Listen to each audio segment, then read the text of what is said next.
Hey, it's Steve. One question I am asked pretty often is something like, Steve, how do you deal with criticism or judgment from other people? You seem to just take it in stride, like it doesn't really affect you that much. And other people look at this and they think of the bit of criticism they might get from posting something controversial on social media, and they want to back off from it. And they think, how am I supposed to invest more in this path? Like maybe some of them even see themselves creating a popular website or YouTube channel or Instagram account, and they're worried about all the criticism that might come towards them.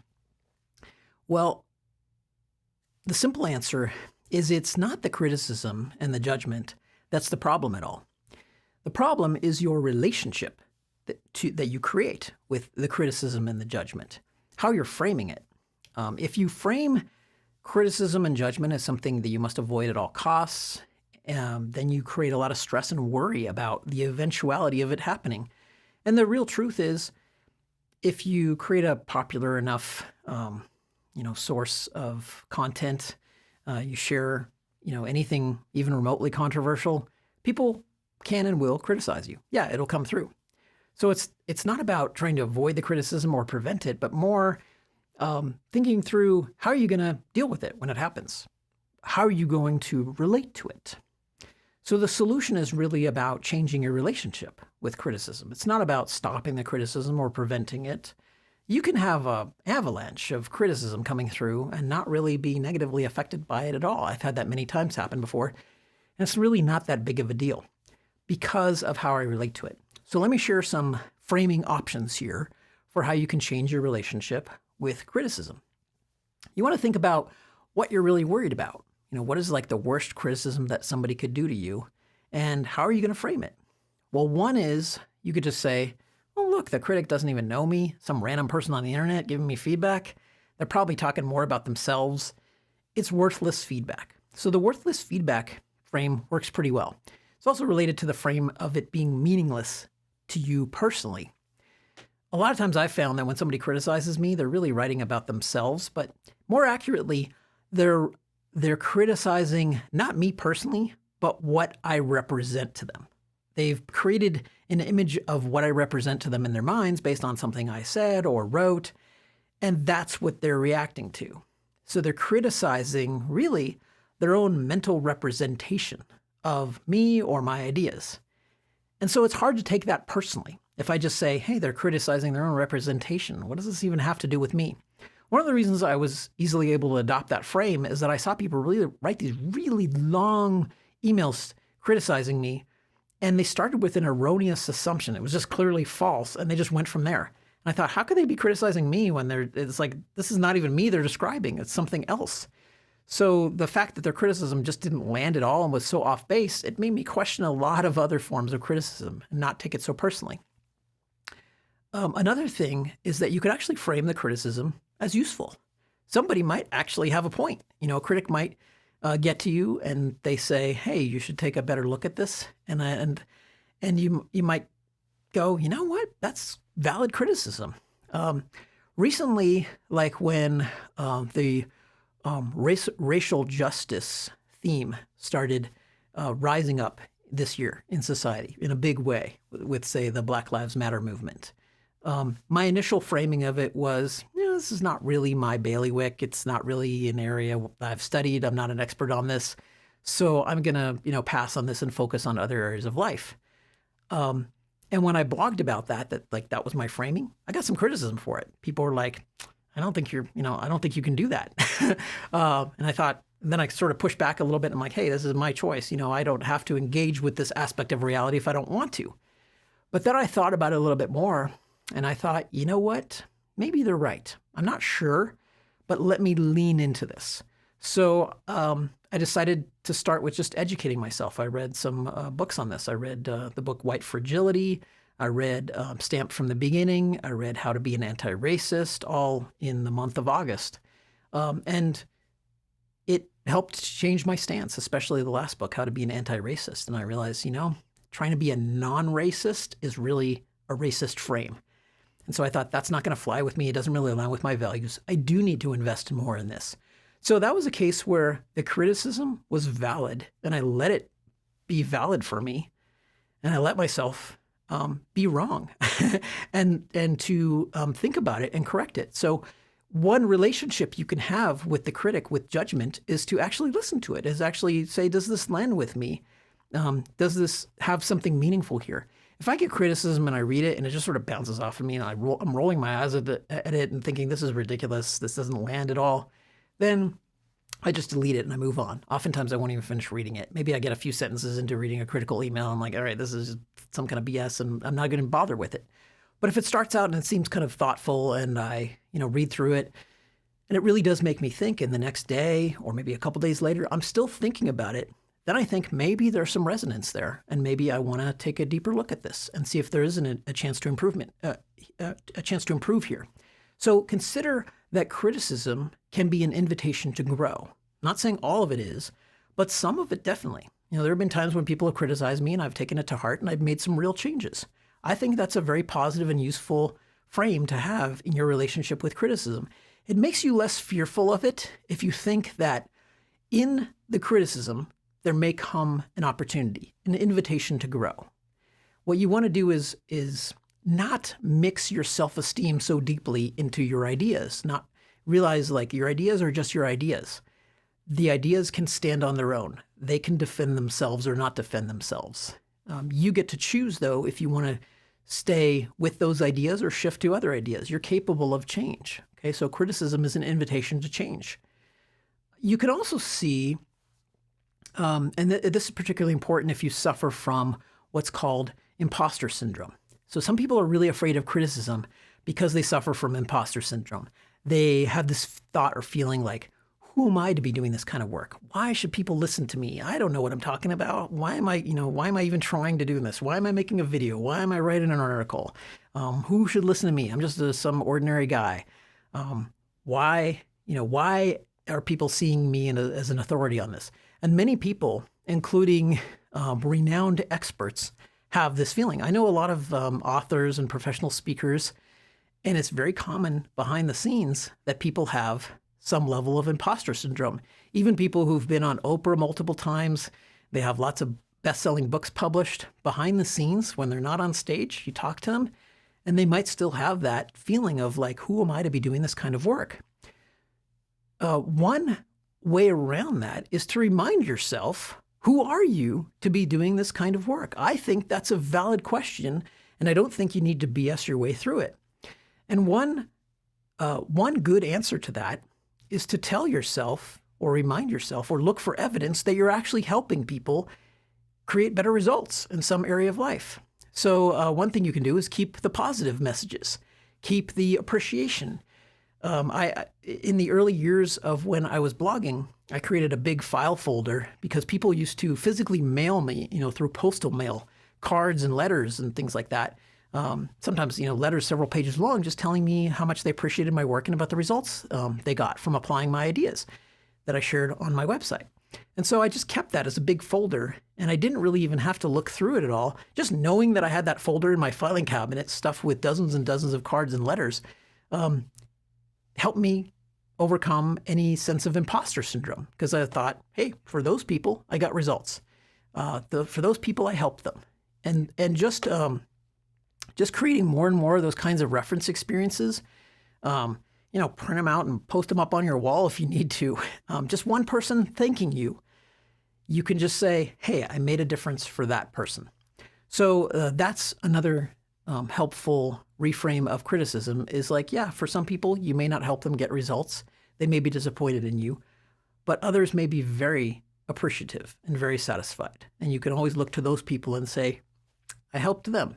And so just knowing that I've done that over the years, I have no doubt, that I've actually helped people and made a difference in their lives because they've told me. I've met with some of them face-to-face in person. Just acquiring enough evidence to combat any sense of imposter syndrome is a really helpful thing to do. So you don't have to have a lot of it, just helping a few people, even just one person. And you can just say, I helped that person, even if it's just one person. That is a good defense against not the dark arts, but imposter syndrome, okay? You can also see criticism as a commitment test. This is a framing I sometimes use. If I get criticism about something, I can say, well, am I committed to really making a difference in this area? Am I committed to sharing? Am I committed to helping people? If a critic can knock me off kilter and make me want to quit and give up, maybe I don't belong in this field. So I say, I see that as like life, is challenging me. And then my solution is, I'm not just going to call that bad. I'm going to re-raise. I'm going to come over the top and say, not only is a criticism nonsense, it's like I'm even more committed now because of it. I'm going to do even more for people, in response to the criticism, because I just see it as not valid. It's not something I need to worry about. It says to me, be even more committed than you were before. You could also see it as a caring test. Do I really care enough to help people, even potentially including those who might criticize me? Is my heart in the game? Do I really want to make a difference in this area? Does it matter to me enough? If a little criticism is going to make you want to quit, maybe you don't care that much about what you're doing. I think that's a question you should consider. Take that to heart. How much do you really care if some criticism is going to make you want to quit or give up? In 16 years of blogging and speaking and writing, making videos about personal growth, I haven't really wanted to give up. And the reason is because I actually care about helping people in this area. I actually care about doing this kind of work. I want to make a difference. And so no amount of criticism can make me decide to quit. Even death threats, I've had to, that come through. And it's like, hey, too bad. I care more than that. So think about how much do you have to care such that the criticism is not going to make you want to quit. It's not going to make you want to give up. If anything, it just makes you think, I need to commit even more to this. Obviously, people need this if people think it's a cool thing to make death threats about somebody sharing personal growth information on the internet for free. It's like doesn't make sense. Another thing in general that I use as a framing is critics have no stamina. Critics give up so easily. What critic has stayed with me as long as I've been doing this kind of work? None. They've all given up. They might hang out for a few weeks at most, but then they just give up and they move on to somebody else. So if you just stay the course, you'll find the critics just falling by the wayside. They drop so easily. They're the weakest players in the game. The critics, they're not the ones doing the real work. They're the some call them stunted artists. They're the ones, the wannabes. It's so much easier to criticize than it is to create. And so just thinking, the critics have no stamina kind of makes you feel sorry for them. Like, this is what you're doing. You're posting critical stuff, criticizing somebody online. That's what you're doing with your life. That's sad. That's pathetic. Feel sorry for the people doing that. Unless it's really valid, really useful, thoughtful, constructive criticism, then you might take that to heart. Then you might think, hey, this person actually cared to write something meaningful. But if it's just random crap, then it doesn't even make sense to you. Realize this is not an attack. This is like somebody's cry of desperation. Feel sorry for them if you want, or you may even offer to help them in some way if you feel like doing that. You can choose how you want to engage with the critics. That's part of choosing how you want to relate to them. But you don't have to see that as something to be afraid of. Okay. Ultimately, when you transform your relationship with criticism, it sculpts you into a stronger character. Another thing you can do, and this is sort of like a fail-safe that works when nothing else does, is you just see the criticism as an invitation to humor or laughter or playfulness. Sometimes when I get a really interesting critical email that's probably totally off base, but I just think this is pretty wacko, I'll invite my wife to read it to me in a sexy voice.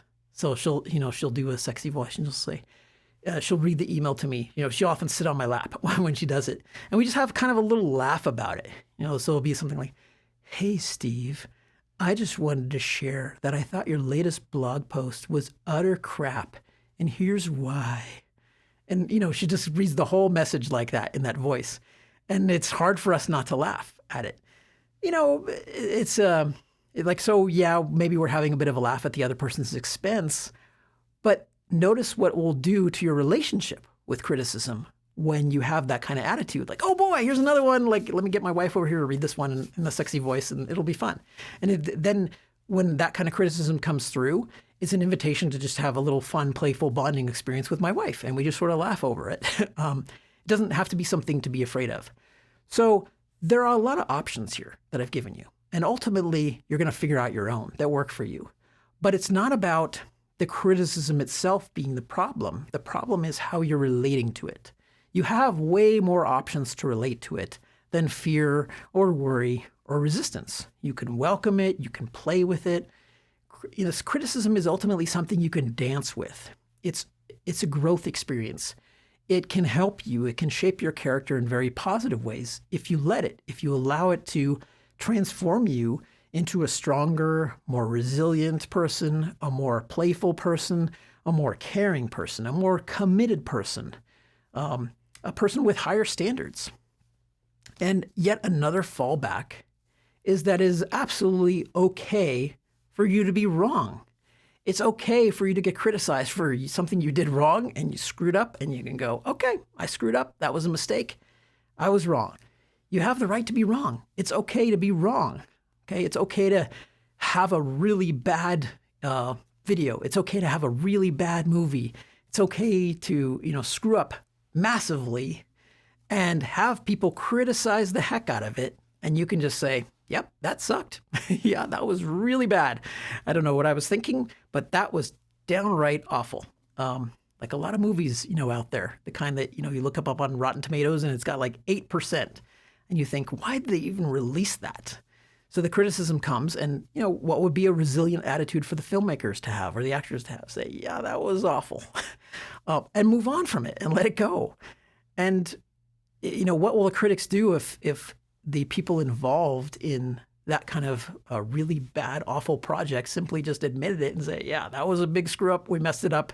Sorry about that one. We'll try again next time. Again, that can be a healthy relationship to have with the critic rather than trying to go in denial and try to defend it. You don't have to defend. You can just be wrong. So criticism and your relationship with it is a really fascinating character sculpting challenge. The real question to ask here is, how do you want to relate to criticism? Once you have some good answers for that, and it doesn't have to be just one answer, it could be a variety of different frames, like I've shared on this video with you. Once you have a good set of frames for that you can use and practice, then criticism becomes not something to fear or to worry about, but even something to invite. There have been many times where I've written blog posts that or made videos where I deliberately push buttons. I know they're going to push buttons in critics, and it will invite criticism, and it doesn't bother me. I just see it as like, hey, here's an invitation for me to grow. Like, go ahead, challenge these ideas, fight them, push back. I dare you, do your best. Having that kind of relationship with criticism, I think, is much better than having a fear-based one. Okay, and seeing it as something to avoid. See criticism as something that you can invite and learn from, because it's beneficial. It can help you grow if you use it in the right way.